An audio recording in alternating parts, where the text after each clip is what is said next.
Hey, it's Kaufman is Alive. Today I'm looking at Absolute Martian Manhunter number 3 by DC Comics. This is written by Dennis Camp. Javier Rodriguez is the artist. I've done reviews of the first 2 issues, so go check those out. I've thought that this series was really good so far. It's one of the more original things going on in any comic book company right now. They're kind of definitely taking a chance on the artwork, style, and the stories that are going on in this book. And despite the bright colors that this series displays, there's some really distressing content in a lot of these issues. It's dealing with some pretty heavy things. We see from the very first panel here, we've got a homeless man sleeping under some papers, and this woman comes by, lights a match. She lights her cigarette and throws it on top of him and burns him up. And then we see in the smoke the words, "I want to go home." And it says, even though he'd lived on the street since he was 14, Big Al's last thought was, "I want to go home." And you see it in the smoke here. And then we cut to the investigators, including our protagonist, John Jones, and his partner here. And he's thinking, "I want to go home." And John Jones has this telepathic ability now that he's inherited from this Martian that's invaded his thoughts ever since he had this traumatic head injury back in the first issue. And so he can actually read the thoughts of people around him, including his partner here. So I like the return of like the thought bubbles here in this issue, which is something, if you may or may not have noticed, they don't do those in modern comics anymore. They've pretty much abandoned the concept of thought bubbles. So I like that they're using it here to show that this is what John Jones can actually pick up. He's actually reading the thoughts of the people around him, and the thought bubbles are displaying that. So I really like this panel here too, where the alien is talking to John Jones here. He's saying everything eventually goes up and then we see puff as he lights the cigarette, a puff of smoke. And his partner's just explaining, he's saying, people just do crazy things for no reason at all. And John's like, "Is that your professional opinion, Detective Mayweather?" He goes, "You bet." And John says, "Then you should think about changing professions."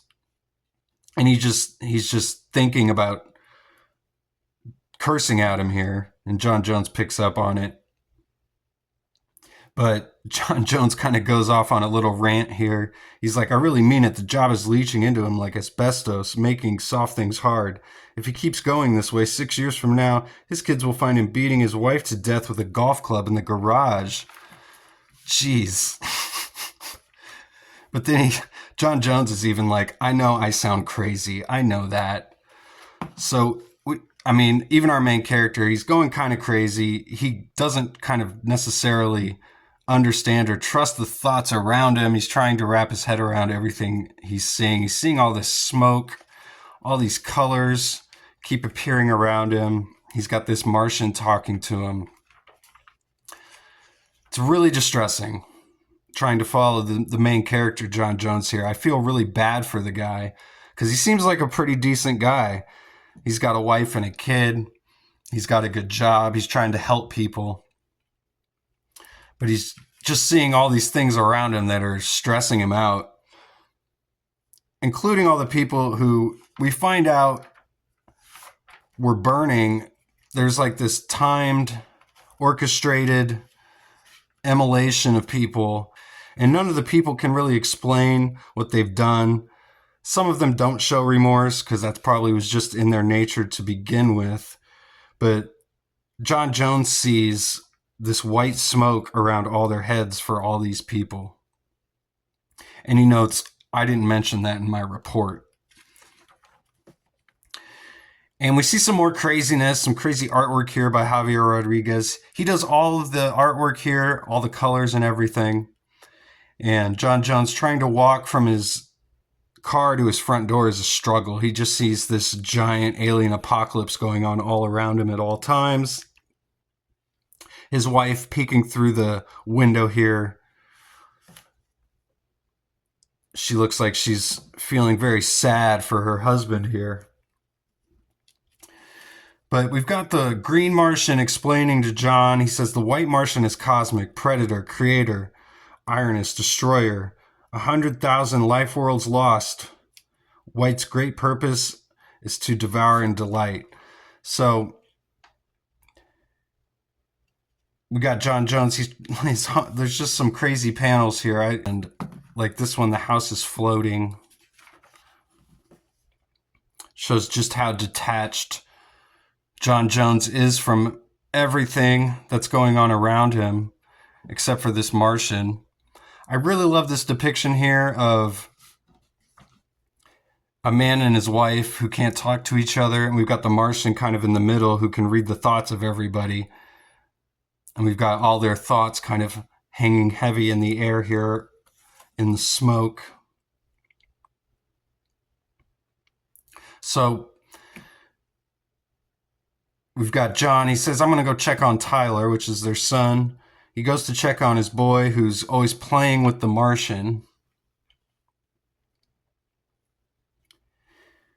And he takes a call. The Martian tells him he should take the call. And then we see this giant splash page of him walking down the street and the whole entire town. We see all these wee-woos, which are like sirens, sound effects here in the city. And the white Martian smoke all above it. So something bad is happening here. The Martian says the emancipation of the immolated. So lots of arson going on here. Everyone's burning everything down. They're burning all their homes, everything that they think of as their home, their safety, their security. Everybody who's been infected with this white Martian, they're going around and burning everything up. And Jon Jones is seeing this through his Martian vision. He's being showed this by the Martian. I like this like little kid's drawing of home and the home burning with the tree. Again, some really original ideas in the artwork here in this issue. And every issue has been very self-contained. Each issue so far has had a self-contained story that plays into the larger narrative of this series. So I've really liked that so far. And Jon Jones here trying to help some people in this shelter who are all burning up here. I like this page here, this 4-panel layout, and we see it through the eyes of 4 different people in the shelter who are all dealing with different kind of anxieties, and the smoke is coming after them here. We see the alien actually battling with the smoke here. I really like this panel with just the black shadow of the alien behind Jon Jones trying to help somebody. There's other panels like that in some of the previous issues as well. I mean, there's some really great use of just blacks and shadows all throughout this issue and this series, not just this issue, but Jon Jones says, we go through the Sunnyside room by room. The Martian is doing something to the oxygen atoms around my skin so the heat doesn't touch me. So he's saving all these people, and then suddenly the white Martian appears to him, looking like this woman in the fire here. And it says, I have a message for the green one. And his partner is screaming for him on the outside, Jones, you out here?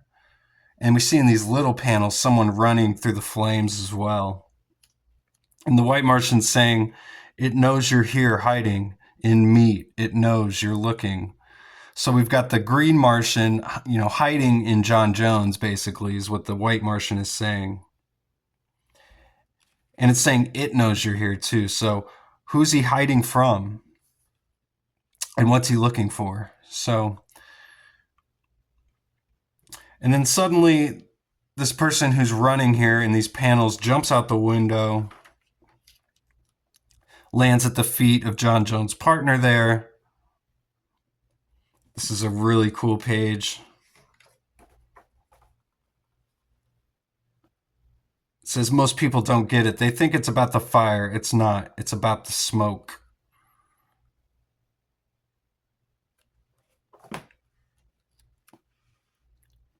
And I'm trying to see if I maybe understand this right, that this is actually Jon Jones running through the fire here. and he's like holding himself. I'm not sure if that's exactly what happened or if this is some random person, but I think that's, if I gathered correctly, what's going on here. So, and we see in the smoke also John Jones written in the Martian language here. So definitely a key point in the story wherever this is going. And I highly recommend picking up this series so far. Definitely one of my favorite things going. Might not be everyone's cup of tea, but you can probably gather through my reviews here whether this is something you're going to want to pick up or not and have in your collection. Definitely something that I'm into. And I'm going to be covering all these issues coming up for sure. It's been extended to 12 issues, so looking forward to that and seeing where this series is going. Thanks again for watching. You guys are awesome. I'll see you on the next one.